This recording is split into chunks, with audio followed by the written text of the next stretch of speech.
Mladi ashab koji je još od ranog djetinjstva bio u hizmetu Allahovom poslaniku sallallahu alaihi wasallam, Enes bin Malik radijallahu anhum prenosi: kada je Allahov poslanik sallallahu alaihi wasallam stigao u Medinu, nije imao hizmećara.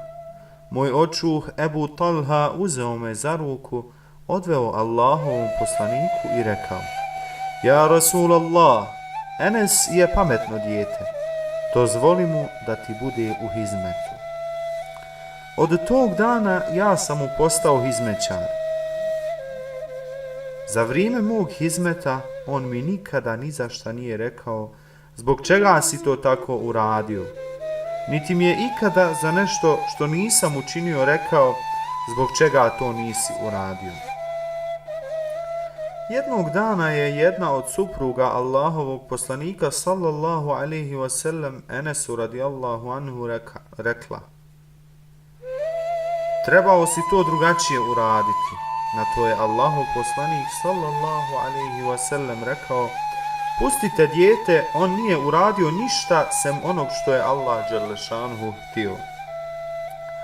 Kada je Allahov poslanik sallallahu alaihi wasallam Enesa bin Malika radijallahu anhu na prijedlog njegove majke i očuha primio u hizmet, Enes radijallahu anhu je imao tek 10 godina, a približno 10 godina hizmetio je našem poslaniku alaihi selam.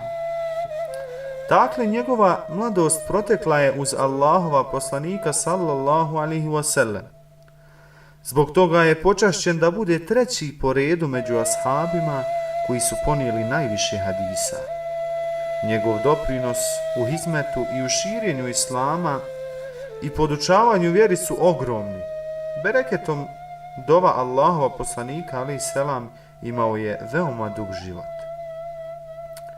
Enes radijallahu anhu prenosi sljedeći događaj koji svjedoči o blagosti, toleranciji Allahovog poslanika alejhi selam. Allahov poslanik sallallahu alejhi wasallam posjedovao je najljepši ahlak od svih ljudi. Jednoga dana poslao me da uradim nešto. Ja izađoh na ulicu, ali sretoh djecu koja su se igrala. Pridružih se njihovoj igri i zaboravih na posao koji sam trebao uraditi.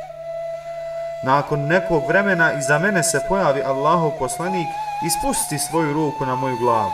Okrenu se i vidje da mi se osmjehuje. Upita me: Enesčiću, jesi li otišao na mjesto na koje sam te poslao? Odgovori: krenuo sam tamo, ja Rasulallah. Kao što vidimo, iako je Enes radijallahu anhu pokazao slabost u izvršavanju date mu obaveze, ponos svjetova Allahov poslanik nije se naljutio na njega. Podsjetio ga je na dužnost blagim riječima i nasmijanim licem.